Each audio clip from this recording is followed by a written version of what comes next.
The blue-green algae crisis that threatens to suffocate parts of our local economy and the environment. That's the focus of the governor's new task force, which met for the first time today.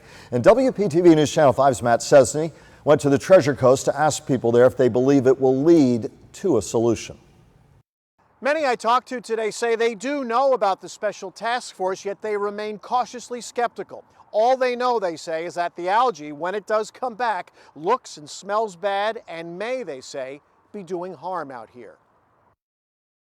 I don't have much faith at this point because all they do is talk. Karen King has heard all there is to say about the blue-green algae in the water outside her home in Stewart. She's been living with it since 2005, and she says it makes her asthma worse. They need to take people seriously when they, like myself, like my doctor takes me serious. Hundreds of miles from here in the state capital, more talking. A task force assembled by the governor is now trying to tackle the algae issue.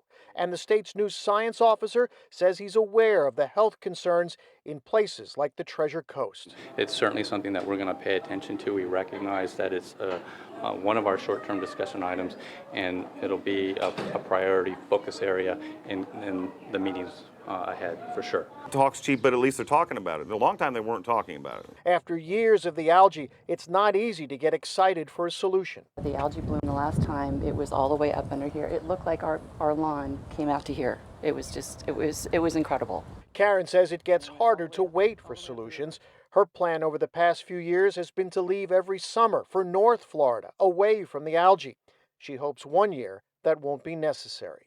Everyone's blaming, it's doing this. Okay, stop doing this. Let's find a solution. Let's stop blaming and let's try to figure it out. Figuring it out, many say, may not be easy, and they also say it may end up being a long-term solution.